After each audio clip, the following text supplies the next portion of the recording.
Jadi jangan dianggap nggak penting masalah nasab ini, saudara.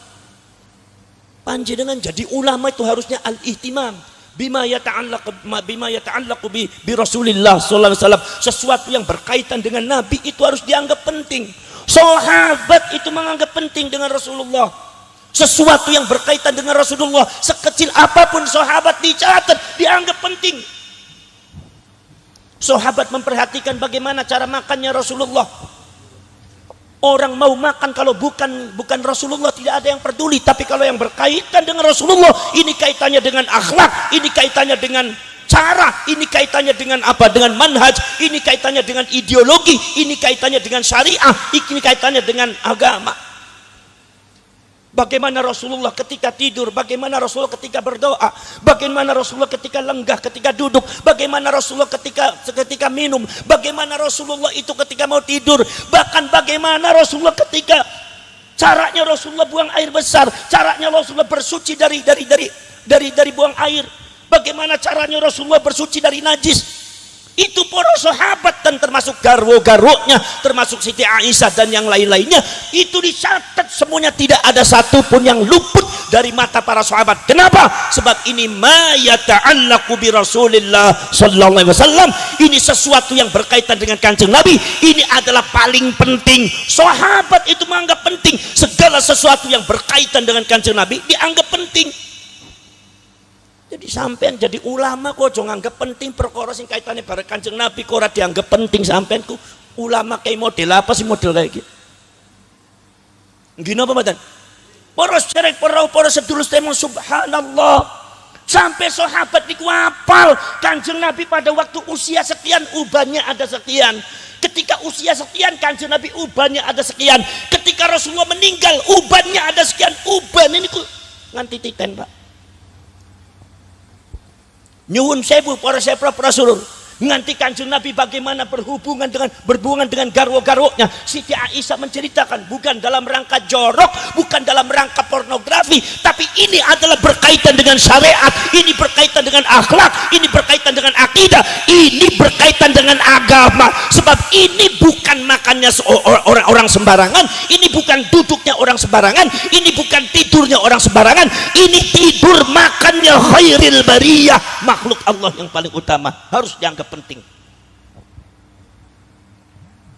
Masalah Baal we habaib ini ngaku putu dudu putu si Tarjo, dudu putu si Bejo. Iki ngaku putu Kanjeng Nabi khairil bariyah, wajib diteliti, wajib ditelusuri. Ini adalah tugasnya para ulama, para kiai sebagai warasatul anbiya. Sampean jadi ulama tadi kiai ora gelem ngurusi pensiun bae sampean dadi kiyaine. Gini apa mboten? Gini apa mboten? Jangan dianggap tidak penting, Pak. Sebab ini adalah kaitannya dengan syariah, ini kaitannya dengan akhlak, ini kaitannya adalah dengan apa? Dengan akidah. Makanya saudara-saudara sekalian, oknum-oknum Baal dan oknum-oknum habaib banyak menanamkan doktrin akidah yang tidak benar, mengajari doktrin syariat yang tidak benar. Kenapa? Karena mereka mencangkokkan nasab dengan Kanjeng Nabi. Keracunan nasab ini yang harus Anda sadari, wahai orang Karanganyar. Maka dari itu jangan dianggap tidak penting. Kadang-kadang wonten iku tokoh-tokoh NC ngomong kowe ora penting, kowe aku tahu orang ngurusi nasab. Ya Allah, apakah ini tidak menghina Rasulullah, dianggapnya nasabnya Kanjeng Nabi itu disamakan dengan orang lain? Lalu bagi panjenengan itu yang paling penting apa? Sing ngomong kowe ora penting, aku tahu orang ngurusi nasab. Ya Allah, apakah ini tidak menghina Rasulullah, dianggapnya nasabnya Kanjeng Nabi itu disamakan dengan orang lain? Lalu bagi panjenengan itu yang paling penting apa? Ngurusi bupati, ngurusi calon gubernur, ngurusi calon presiden, proyek-proyek. Kiai zaman saya iki ngurusi kayak kue sampai sesuatu yang berkaitan kali Kanjeng Nabi mboten dianggap penting. Pripun sampean niku? Gini apa mboten? Niki para sedulur, sesuatu yang berkaitan dengan Rasulullah itu sangat penting. Sahabat itu sangat memperhatikan sesuatu yang berkaitannya dengan Rasulullah. Nganti para Rasul Sayyidina Abu Bakar As-Siddiq ketika ditanya tentang masalah hukum syariat, maka Sayyidina Abu Bakar As-Siddiq langsung memanggil para sahabat. Siapa kira-kira yang tahu barangkali Rasulullah itu pernah dawuh kados ngeten. Ada orang yang bertanya ini, seorang nenek ini bertanya, jika di dalam Al-Quran tidak ada, di hadisnya tidak ada. Sepengetahuan saya, Rasulullah tidak pernah mengatur tentang masalah bagian nenek di dalam masalah waris. Akhirnya nenek itu meminta kebijakan kepada Abu Bakar As-Siddiq sebagai khalifah. Akhirnya nopo Abu Bakar As-Siddiq ngumpulaken sedaya sahabat. Begitu sudah dikumpulkan, maka sahabat Al-Mughirah bin Syu'bah mengatakan, Rasulullah pernah bersabda di depan saya bahwa seorang nenek itu adalah bagian warisnya adalah 1/6. Apa Abu Bakar As-Siddiq padu nerima langsung? Ora. Apakah langsung diterima omongan sahabat Mughirah bin Syu'bah? Ora. Padahal sahabat Mughirah bin Syu'bah itu adalah seorang sahabat. Para ulama mengatakan sahabat itu adalah semuanya adil. Jadi la yumkinu kizbuhu, orang mungkin bohong. Tetapi karena ini berkaitan dengan dawuhnya Rasulullah, sahabat Mughirah bin Syu'bah niku ngendika tentang masalah dawuh Kanjeng Nabi, maka Abu Bakar As-Siddiq menyumpah beliau, sumpah. Sahabat disumpah. Apa sebabnya? Al-ihtimam bima yata'allaqu bihi bi Rasulillah sallallahu alaihi wasallam, menganggap penting sesuatu yang berkaitan kali Kanjeng Nabi. Sahabat itu, Pak. Masya Allah. Sayyidina Umar bin Khattab kuduana saksine. Jadi Abu Bakar As-Siddiq disumpah kuduana saksi, Sayyidina Ali disumpah kuduana saksi. Ini kenapa? Karena ini berkaitan dengan mengatasnamakan dawuh Kanjeng Nabi. Milo kuduana sumpah, milo kuduana saksi. Nek ora ana sumpah, ora ana saksi, ora bakal diterima marang Abu Bakar As-Siddiq, ora bakal diterima dumateng Sayyidina Ali, ora bakal diterima dumateng Sayyidina Utsman, ora bakal diterima dumateng Sayyidina Umar. Kenapa? Inilah al-ihtimam bima yata'allaqu bi Rasulillah sallallahu alaihi wasallam. Ihtimam yaitu adalah menganggap penting sesuatu yang berkaitan kali Kanjeng Nabi Muhammad sallallahu alaihi wasallam. Ini Ba'al Wihabaib, ini mengaku cucunya Rasulullah dengan nasab-nasab yang susah dimasuk akal.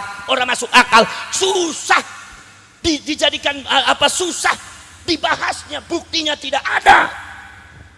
Kitab-kitabnya kadang-kadang banyak yang tidak benar, cerita-ceritanya banyak yang bohong. Ini wajib dibahas oleh ulama-ulama Indonesia dan wajib pemerintah itu turun tangan dalam masalah ini. Kalau seandainya ternyata nasab daripada Ba'alwi itu tidak benar, mencangkokkan kepada Rasulullah, sementara bangsa Indonesia masih ada yang meyakini, maka ini yang berdosa bukan orangnya saja, ulama, kiai dan pemerintah dosa kabeh. Rasane wong Islam tapi orang peduli marang Nabi ini. Gini apa betul? Dibahas. NU ini kudu bahas. Ngadakan bahsul masail. Kiai Madudine diundang. Kabeh ini kudu dibahas kabeh ini bagaimana nih? Karena apa? Ini masalah berkaitan dengan Rasulullah. Ojo deleng Habib, ojo deleng Ba'alwi. Ini tidak ada kaitannya dengan benci tidak benci. Ini tidak ada kaitannya dengan adu domba. Ini tidak ada kaitannya dengan sengit geting ning wong ora. Dalam rangka mencari fakta kebenaran bagaimana? Karena ini berkaitan dengan Rasulullah. Nek wong ngaku putuhe wong liya, ya ora ana sing peduli, tapi lang angkrana wong ning Karanganyar aku putuhe Mbah Hasyim Asy'ari. Setikat Mbah Hasyim Asy'ari bae kudu ditelusuri, wajib. Ora sene prosedur, doktrin daripada Ba'alwi dan Habaib yang banyak menyesatkan masyarakat itu berawal muncul daripada mentalitas mereka yang mengaku dirinya cucunya Rasulullah. Insyaallah nanti masalah itu nanti Om Haji mau menyerangkan masalah itu nanti. Beliau sangat punya data-data yang lengkap. Saudara-saudara sekalian, makanya saya hanya membuka saja. Saya hanya mengutuk hatinya panjenengan sedoyo. Jangan sampai membiarkan umat dalam kesesatan. Jangan sampai membiarkan umat bingung. Al-ulama warathatul anbiya. Ulama itu pewarisnya para nabi. Kalau Nabi Rasulullah SAW dan Al-Quran itu tujuannya untuk mengklarifikasi sesuatu kemungkaran dan kebatilan yang pernah terjadi di kalangan masyarakat, maka para ulama juga harus mengklarifikasikan. Kula badhe tanglet panjenengan niku kitab napa? Al-Qur'an. Al-Qur'an. Nabi ini Nabi sapa? Kanjeng Muhammad sallallahu panjenengan moko dumateng setiap kitab Siratun Nabawiyah bi'tsatu Muhammadin dibangkitakne Kanjeng Nabi Muhammad ini fungsi apa? Fungsine napa? Apa mung Kanjeng Nabi cuma hanya mengajari akhlak? Ora. Apa mung Kanjeng Nabi cuma menamakan syariat? Ora. Napa mung Kanjeng Nabi cuma mengajarkan akidah? Ora. Tugas daripada Al-Quran dan Kanjeng Nabi adalah tugasnya apa? Mengklarifikasi satu kemungkaran dan kebatilan yang terjadi di masa lalu. Saudara, dikiranya pada waktu masa dulu itu nggak ada fitnah. Ada. Masya Allah. Saya mau cerita Nabi Isa alaihissalatu wassalam difitnah. Satu difitnah, Nabi Isa adalah anak zina. Karena Siti Maryam itu adalah sebagai khadimah, yaitu adalah orang yang berbakti kepada Masjidil Aqsa, Baitul Muqaddas. Ada lagi seorang namanya Yusuf An-Najjar, itu juga orang soleh dari Nigeria, orang kulit hitam. Begitu Allah subhanahu wa ta'ala menghendaki Siti Maryam supaya punya anak tanpa bapak, itu langsung orang Yahudi mengklaim Maryam berzina dengan Yusuf. Siti Maryam lari, diselamatkan oleh Nabi Zakaria. Subhanallah, saudara-saudara, diselamatkan oleh Nabi Zakaria. Tapi fitnah tentang masalah Nabi Isa itu masih ada, sampai masih ditemukan di dalam kitab-kitab Bible, baik New Testament atau Old Testament, yaitu di dalam kitab Bible-nya orang-orang Yahudi atau orang-orang yang agama Nasrani. Itu saudara-saudara kalian masih tercatat Isa bin Yusuf.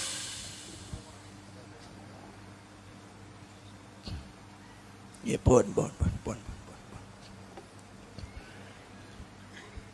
Niku para sahabat Rasul, masih ada tulisan Isa bin Yusuf.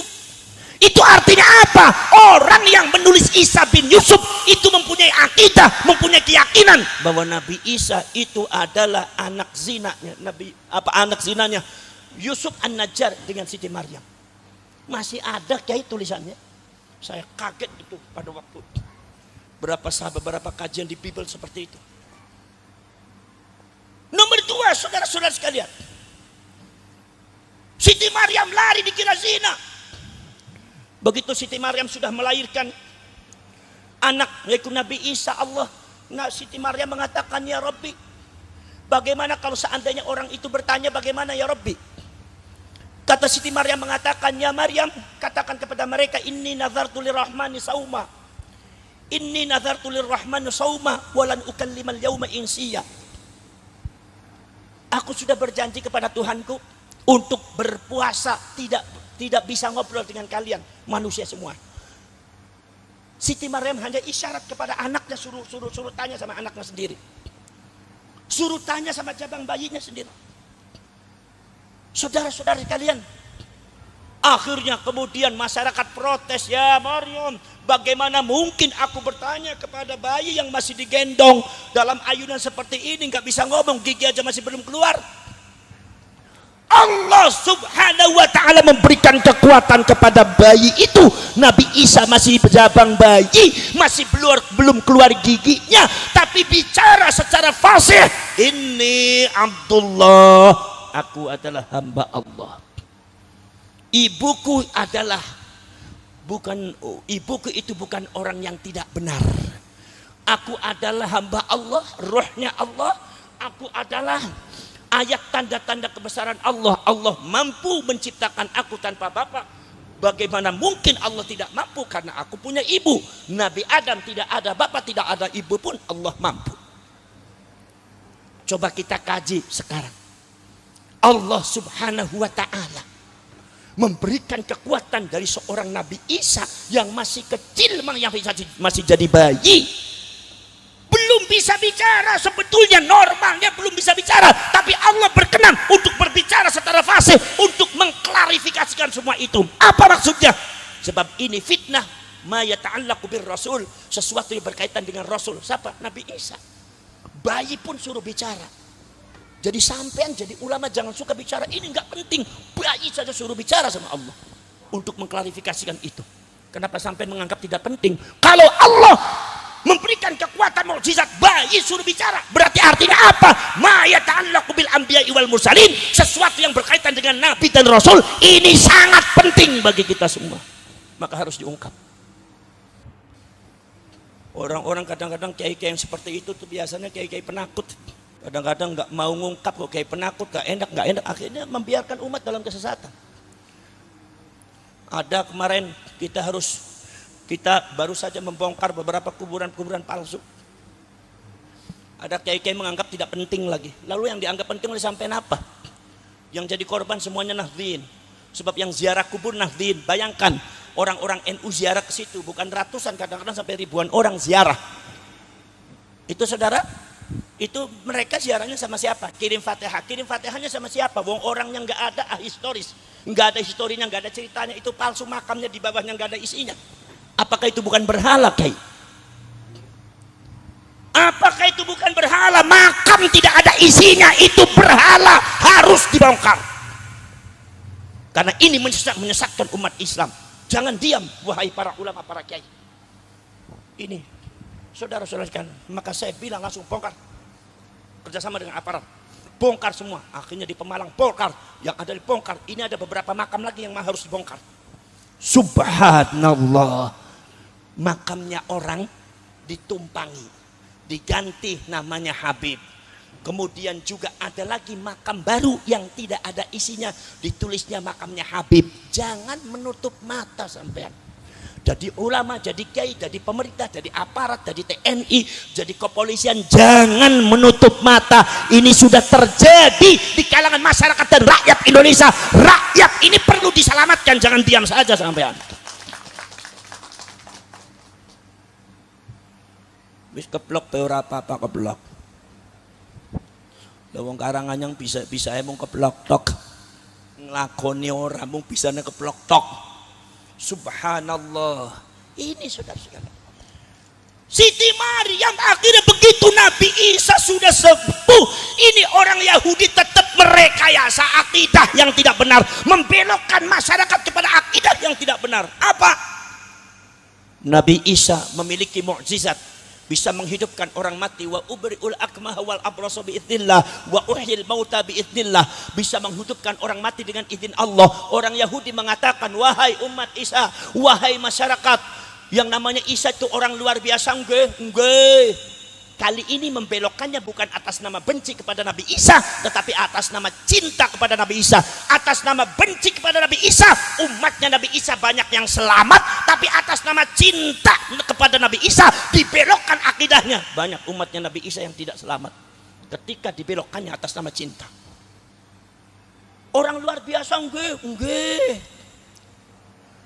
Yang namanya Isa itu bisa menghidupkan orang mati. Orang biasa tidak mungkin bisa menghidupkan orang mati. Kalau Isa bisa menghidupkan orang mati, berarti Isa manusia luar biasa, nggih.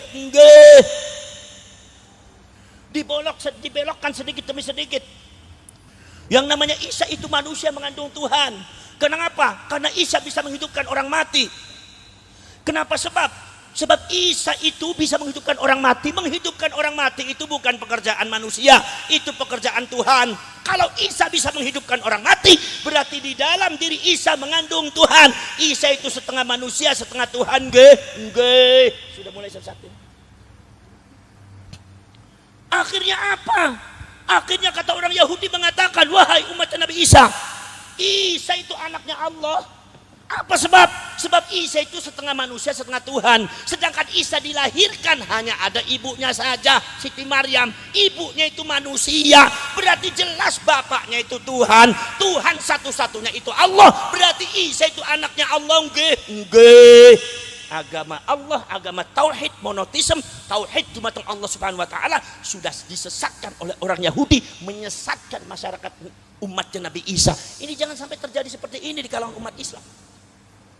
Saudara-saudara sekalian, Nabi Isa dianggap anak Allah, maka muncullah agama baru, agama Trinitas. Saudara-saudara sekalian, ini akibat apa? Akibat fitnah yang dibiarkan. Maka turunlah Al-Quran, turunlah Rasulullah dalam rangka apa? Mengklarifikasikan tentang masalah Nabi Isa. Ungkap dalam masalah surat Maryam, diungkap lengkap semuanya. Termasuk Nabi Isa dipanggilnya Ibnu Maryam, anaknya Maryam, bukan anak saya. Ketika mereka mengatakan Isa itu harus disembah sebagai Tuhan anak, maka diungkap di situ bahwasannya saudara-saudara sekalian, Nabi Isa tidak pernah memerintahkan kepada orang bahwasanya untuk menyembah dirinya, enggak pernah. Itu harus diungkap, diklarifikasikan di dalam Al-Quran dan hadis, diklarifikasikan di dalam ayat Al-Quran secara langsung oleh Allah, langsung dibantah oleh Nabi Muhammad. Wala taltafitu laumata la'in, Arabnya what ora, nek ora bener. Saudara-saudara sekalian, maka panjenengan semua sebagai warasatul anbiya harus meneruskan perjuangan beliau mengklarifikasikan kepada masyarakat untuk perkara-perkara yang tidak benar, harus diklarifikasikan. Mana yang benar, mana akidah yang benar, ini enggak benar, yang ini benar, yang ini enggak benar. Itu tugasnya sampean sebagai pewarisnya para nabi. Saudara, Nabi Sulaiman difitnah tukang sihir. Nabi Sulaiman difitnah tukang sihir, gembong penyihir itu Sulaiman. Subhanallah. Saudara-saudara sekalian, diklarifikasikan oleh Allah dalam Al-Quran. Satu riwayat mengatakan bahwa setan dan iblis justru memendam, mengubur buku kumpulan penyihir yang asalnya dari apa? Asalnya dari kebohongan dari setan dan jin, mencuri kabar dari langit, dikumpulkan dalam sebuah buku menjadi ajaran-ajaran sihir. Kemudian setan dan iblis sengaja ditanamkan di bawah kursi singgasananya Nabi Sulaiman ketika Nabi Sulaiman sudah tidak ada.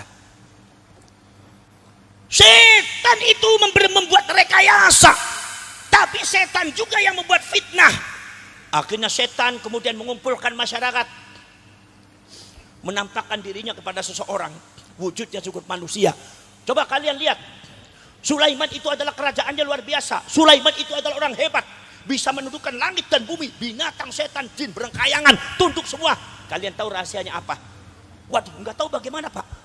Bongkar itu, matahta kursi Sulaiman, sesuatu di bawah kursi singgasana Nabi Sulaiman. Begitu dibongkar, ternyata isi bukunya buku sihir. Akhirnya masyarakat terfitnah, punya asumsi Nabi Sulaiman, kerajaannya, kekuasaannya, kehebatannya berasal dari ilmu sihir, dan Nabi Sulaiman di branding sebagai pakar penyihir, gembong penyihir, orang yang pertama kali belajar ilmu sihir. Apa enggak fatal itu Pak? Kalau itu hubungannya dengan orang lain mungkin Allah tidak mengklarifikasikan. Tapi ini hubungannya dengan Nabi loh, dengan Rasul. Subhanallah. Ada lagi riwayat yang lain mengatakan bahwasanya ketika itu para setan dan iblis itu mengajari sihir. Asalnya daripada berita-berita yang dicuri dari langit. Kabar-kabar yang tidak benar, berisi kebohongan, akan terjadi ini, akan terjadi ini. Berisi kejahatan-kejahatan diajarkan oleh setan dan iblis kepada manusia. Diturunkan kepada dukun-dukun sebagai orang yang mengaspirasikan kebohongan-kebohongan yang diajarkan oleh setan dan iblis kepada manusia. Makanya semua tersebar nama baik jin dan setan itu mulai muncul, bahwa setan dan jin bisa mengetahui masa depan. Setan dan jin itu bisa menentukan nasib. Setan dan jin itu bisa memperbanyak rezeki. Setan dan jin itu bisa menentukan umur mati atau tidak. Akhirnya banyak orang-orang yang akidahnya rusak. Akhirnya Nabi Sulaiman langsung bergerak. Itu kitab bohongnya, kitab sihirnya direbut oleh Nabi Isa, kemudian ditanam oleh Nabi Isa di bawah kursi singgasananya Nabi Sulaiman ya. Nabi Sulaiman di bawah kursinya singgasana Nabi Sulaiman. Maksudnya supaya tidak ada yang berani membongkar. Begitu Nabi Sulaiman meninggal, setan buat fitnah. Ya ma'asyiran nas, wahai manusia semua, apakah kalian tahu bagaimana rahasia kehebatannya kerajaan Sulaiman? Terletak pada apa? Bongkar, istakhriju ma tahta kursi Sulaiman.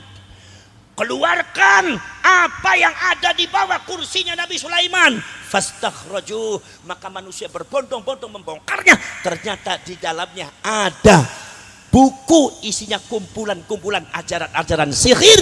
Maka manusia mengatakan langsung terfitnah. Bagaimana fitnahnya Nabi Sulaiman? Bagaimana terfitnahnya manusia kepada Nabi Sulaiman? Kata masyarakat mengatakan ya Sulaiman, innama mulkuka bihadza ya Sulaiman. Ternyata kehebatan kerajaanmu rahasianya terletak pada ini, ilmu sihir. Berarti Sulaiman ada gembong penyihir.